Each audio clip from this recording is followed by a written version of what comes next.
la herencia, vamos a trabajar hoy herencia en Java. La herencia no es más que un mecanismo que nos va a permitir definir clases a partir de otras. Es uno de los pilares de programación orientados a objetos. Permite entonces definición de una clase a partir de la definición de otra ya existente. Va a permitir reutilizar código. Yo encuentro unas características comunes de unos objetos, entonces agrupo eso en una sola clase y esa clase agrupa todo. Es el factor común. ¿Listo? Entonces, cuando yo tengo herencia, voy a tener la posibilidad de compartir automáticamente métodos y variables entre clases, subclases y objetos. La palabra clave para eso es el factor común. ¿Listo?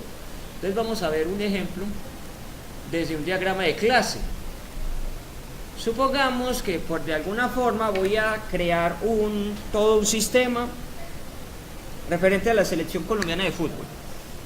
Entonces tengo que subdividir cada tipo de rol, buenos días Edison, en una clase establecida. Entonces, por ejemplo, yo me imagino una clase futbolista. Entonces la clase futbolista podría tener los atributos ID, tipo entero, ¿cierto? Repasemos cómo se leen esos diagramas de clase. En la parte superior encuentro nada más que el nombre de la clase, ¿cierto? En el primer bloque encuentro los atributos de esa clase. ¿Y quién me recuerda qué significa este signo menos? ¿Cómo se lee ese menos? Porque por acá abajo también veo otro signo, un positivo. ¿Qué significa más? ¿Qué significa menos? ¿Qué es menos? Para empezar, veo ahí menos ID. ¿Cómo así? ¿Cómo se lee eso en español, por favor?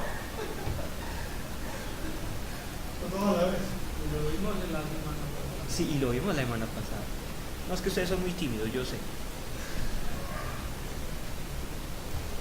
Sencillo. El atributo o el método es... Sí, cuando es público o privado. Exacto. El menos es privado.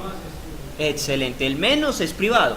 El más es público. Entonces aquí tengo un atributo privado llamado ID y en 2 puntos sencillamente me dice el tipo de dato que es.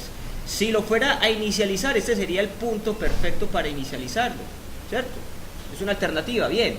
Entonces tengo 1, 2, 3, 4, 5, 6 atributos privados para la clase futbolista. Nombre, string. Apellidos, string. Edad, entero. Dorsal, entero. Demarcación, string. Todos los atributos están claros, ¿sí o no? El dorsal es el número que va en la parte posterior de la camiseta y la demarcación es en qué posición juega ese jugador. Un estilo de natación.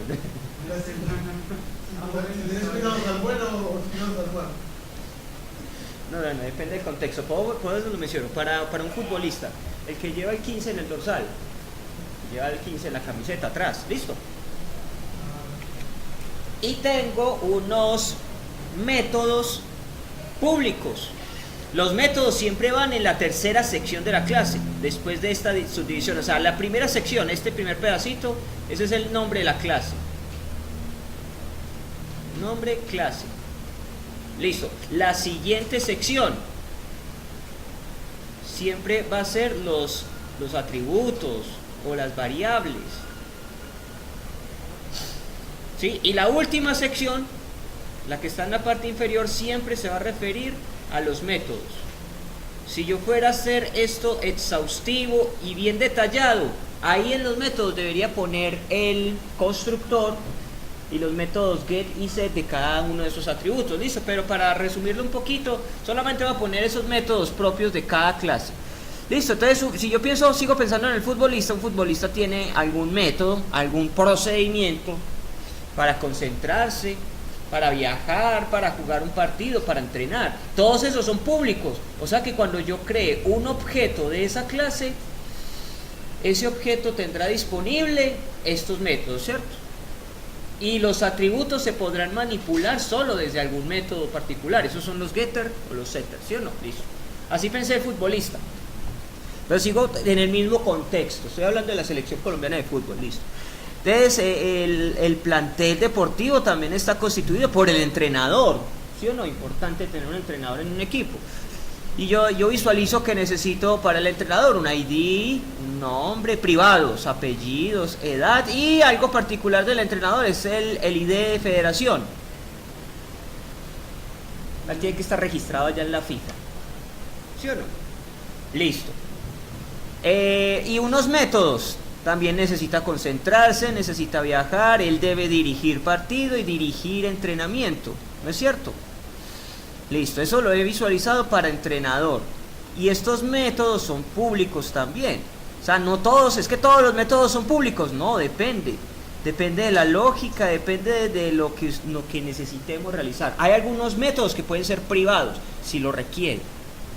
Necesito hacer algún procedimiento al interior, alterar una de estos atributos, de alguna forma particular. Ahí podría tener un método privado, ¿sí? Yo qué sé, validar, tal vez pensemos en validar ID Federación, IDF. Y recuerden, cuando estoy especificando los métodos, debo decir, si hay parámetros de entrada, paréntesis. Si hay parámetros de entrada, los pongo ahí, el nombre y el tipo, tal como si fuera un atributo. Si no tiene parámetros de entrada, simplemente cierro paréntesis.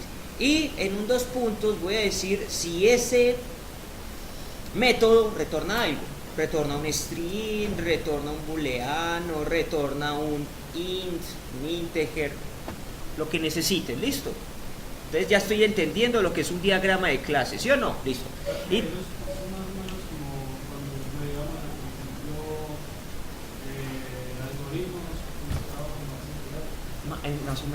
más o menos. A veces crear el diagrama de clases se asemeja mucho al modelo de entidad-relación. Mucho.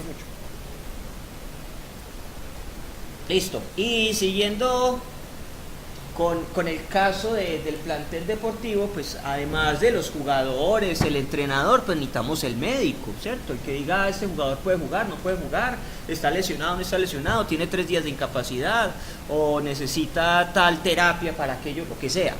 Entonces yo también empiezo a visualizar, ¿qué necesito yo para el médico? Necesito el identificador privado, el nombre, privado apellido, privado edad, privado titulación, a ver, ¿cuál es la especialidad si la tiene? ¿De qué se graduó? Y los años de experiencia. Y recuerden que no me conviene poner ñes ni caracteres especiales, entonces por eso escribo años de experiencia, listo. Y los métodos, concentrarse, viajar y dar diagnóstico. Hasta ahí está claro, ¿cierto? Pero sin embargo yo puedo notar que hay repeticiones en esto, o hay factores comunes. El ID está presente en todos, ¿sí o no? Sí, el nombre también aparece en toda parte. Aparece. Apellidos, aparece. Edad, aparece. Dorsales, propio de futbolista, demarcación es único y exclusivo de futbolista, y de federación es solo del entrenador, titulación y años de experiencias del médico, listo. Métodos comunes, concentrarse, todos tienen que concentrarse, tienen que ir allí a su estadio, a su sede y reunirse, ¿sí o no?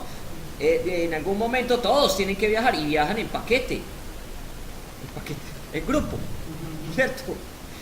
Y exacto, y allí algunos tendrán sus métodos particulares, pero esto es lo que me interesa, notar que existen factores comunes en mis clases. Entonces yo planifico el software, planifico cuáles van a ser los objetos de mi software y digo, bueno, necesito una clase que haga esto. Yo ya planifiqué futbolista, entrenador y médico. Todo eso hace parte de la selección Colombia, listo. Y cada uno tiene estos atributos y tiene estos métodos, vale, genial. Pero si yo logro identificar que hay factores comunes, hay elementos que se repiten, ahí es el momento en el que se justifica la herencia. La herencia me dice, es crear una clase a partir de otra.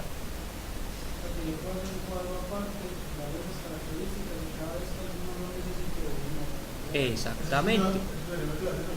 Así es. Sí, sencillo, o sea, es mejor, como lo dice, como me lo dicen acá, creo un cuadro aparte que tenga esas características comunes que puse en los recuadritos rojos y simplemente digo, vea, futbolista, tome lo que ya está definido en esta otra parte y ¿para qué? Para evitarme lo siguiente. O sea, si yo fuera a codificar esto, ahí como está, si yo lo fuera a codificar tendría algo como esto. Ahí se ve perfecto. Ahí tampoco hay misterio. Defina la clase de los atributos, establezca cuáles son los métodos. O sea, este diagrama de clases que tengo aquí arriba, en código, es exactamente esto. ¿Cierto?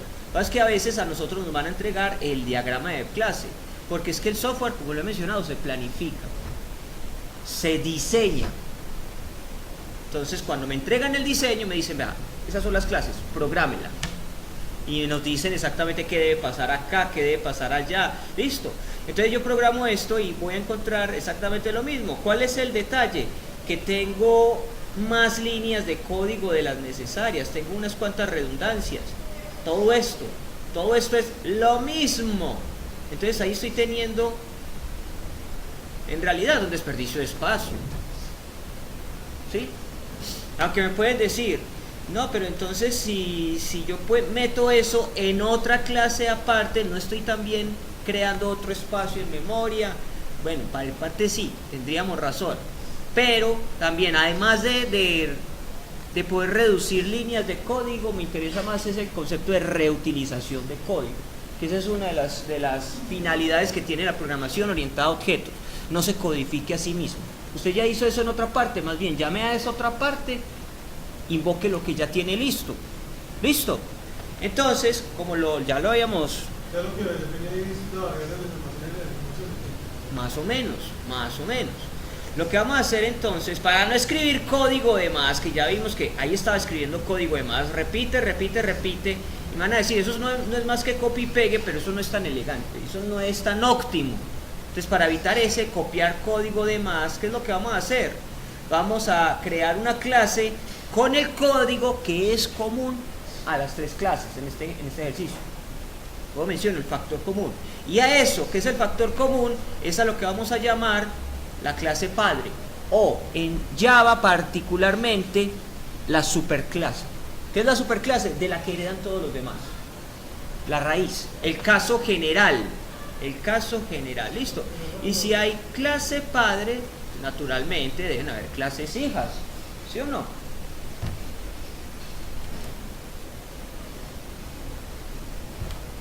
Y esas clases hijas van a tener lo siguiente: heredan de la clase padre todos los atributos y métodos públicos, que ya sabemos, métodos públicos son aquellos que van a salir con el signo más, o métodos o atributos protegidos. Si ven un diagrama de clases, ese signo numeral es protegido, significa nadie más que mis herederos podrán hacer uso de esas propiedades o de esos métodos. Listo. Buenos días, Sebas. Venimos. Y esas clases hijas van a poder implementarlos. O sea, cuando yo nombre al objeto y le diga punto, ahí me aparece eso que tiene el papá. La superclase, mejor. Listo, a eso me refiero con implementar los atributos y métodos propios. ¿Claro hasta ahí? Uy, van comidos, ¿cierto? Entonces, lo dicho, saquemos esto en un recuadro aparte. Creemos la superclase, la clase padre. ¿Qué es lo que defino en la clase padre? Le pongo un nombre. Yo le puse selección de fútbol, porque eso se aplica a cualquier selección de fútbol. Lo he pensado para la selección Colombia, pero la selección peruana, la selección argentina, la selección brasileña y la selección alemana también van a tener eso, ¿sí o no? Y eso también es la finalidad de la herencia. O sea, saque el caso general que, independiente de los casos particulares, le va a servir para casi todo. Listo. Y eso es la planificación de mi software. Listo. Entonces yo voy a decir, la clase padre se va a llamar selección de fútbol. Voy a definir unos atributos protegidos, o sea que solo mis herederos podrán hacer uso de esto. Listo. Voy a definir los métodos públicos, concentrarse y viajar. Esos fueron los que yo identifiqué, se repiten para. Se repite para el futbolista, se repite para el entrenador y se repite para el médico. ¿Sí o no? Listo, perfecto. Entonces, ya que está definida la clase padre, y el diagrama de clase sería este, tengo que decirle de la clase selección de fútbol que hereden futbolista, entrenador y médico. Y aquí en mi diagrama de clases aparece algo nuevo, si no lo hubiera cerrado. Aparece un símbolo que me indica herencia. Y el símbolo que me indica herencia a partir de acá es la flecha que apunta hacia arriba. Listo, ya les voy a volver a mostrar el diagrama. Pequeño accidente.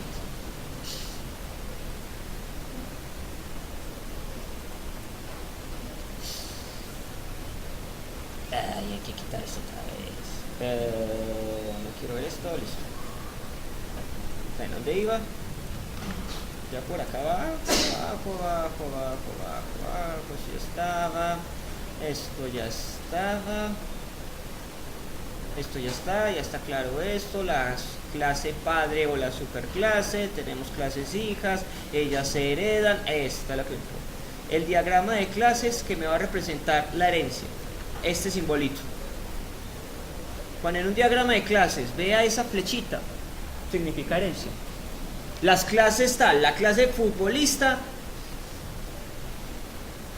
hereda de selección de fútbol, la clase entrenador hereda de selección de fútbol y la clase médico hereda de selección de fútbol.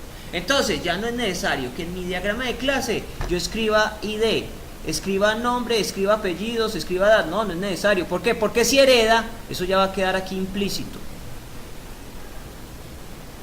Va a quedar ahí embebido. ¿Listo? Embebido. Si estoy usando bien el término, ya me entró la curiosidad. Embebido. Ah, pues claro. Embebido, empotrado. Sistema integrado, eso, me gusta más integrado. Empotrado, ¿qué tan sugestivo puede ser empotrado? Mamita le decía mucho a mi hermano. Bueno, listo. Entonces aquí va a quedar integrado el ID, el nombre, el apellido y la edad. Y recuerden, si veo en el diagrama de clases el símbolo numeral, ese atributo o ese método, también podría ser el método, está protegido. Estará disponible para mis herederos. ¿Listo? Solo para los herederos. Y... ¿Qué? Ah, ya vamos para allá, ya vamos a poner el código. Este es el diagrama de clases, listo. Y si él ya hereda algo, pues no siempre se va a quedar únicamente con lo que hereda.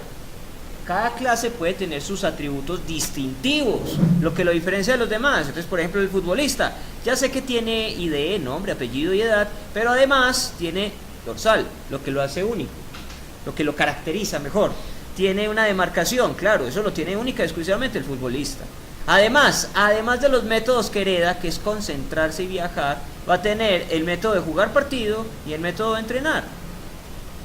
Para entrenador, hereda de selección de fútbol, o sea, tendrá integrado ID, nombre, apellido, edad, y además el entrenador tendrá su propio identificador de la federación, bien sea de la FIFA o de la Federación Colombiana como tal, como quiera. El médico hereda de selección de fútbol, entonces va a tener ID, nombre, apellidos y edad integrados, y además lo que genera un caso particular de la clase de selección de fútbol es que tiene su propia titulación y sus años de experiencia, ¿cierto? Y como siempre también heredan los métodos. Entonces el entrenador, el médico, el futbolista se concentran, viajan, pero cada uno tendrá algún método específico. El médico dará un diagnóstico, el entrenador va a dirigir el partido, va a dirigir el entrenamiento. El futbolista va a jugar, va a entrenar, ¿cierto? Claro, está ahí. El diagrama de clases comprendido, sencillo, ¿sí o no? La única novedad hasta ahora es esta flechita. Esa flechita me va a indicar herencia. Ya comprendí, primera sección, nombre de la clase. Segundo bloque, atributos, más, menos, numeral, privado, público, protegido. Y última sección, métodos, con la posibilidad de decirme si es que esto retorna algo. ¿Listo? Perfecto. Ahora voy a trasladar esto a código. Pues ya tengo la clase padre. No la perdamos de vista. La clase padre se llama selección fútbol, listo. Y tiene métodos protegidos, tiene... bueno, no lo puse. Ahorita lo hacemos en el ejercicio práctico. O sea, no es solamente mostrarles, sino ahorita lo hacemos. Debería definir aquí el constructor, el getter y el setter. O sea, encapsulemos esto. Listo, ahorita lo hacemos en NetBeans tal cual. Defino el constructor, defino el getter y el setter. Ahí lo hice resumidito. Rápido. Pero esto es lo fundamental que yo necesito en mi clase base. En mi superclase, mejor. Hay otros lenguajes de programación que le llaman clase base. Java particularmente lo llama es superclase. ¿Listo?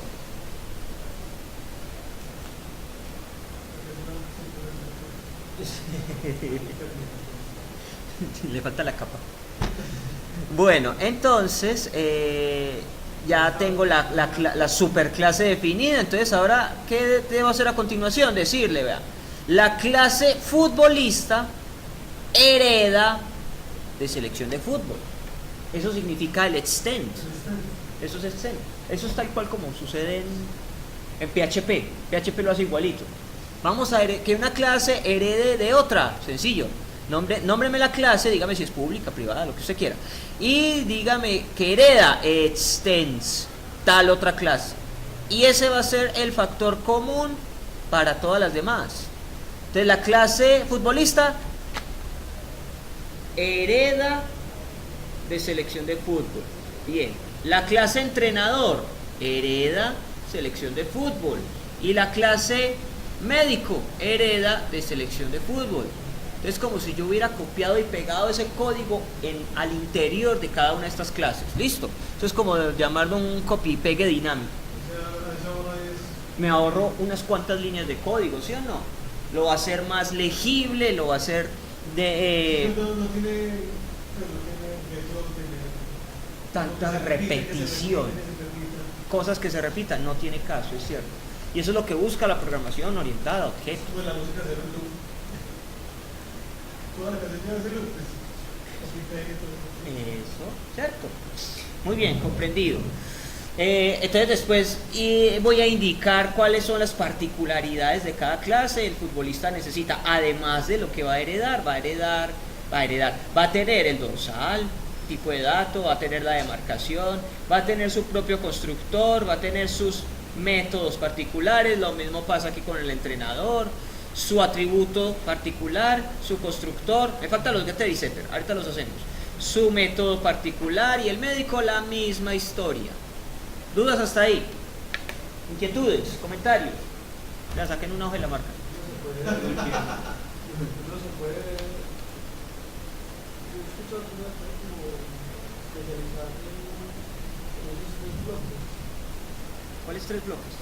Uno sea el que enseña el analista de información. Tal cual tú lo has dicho, el analista.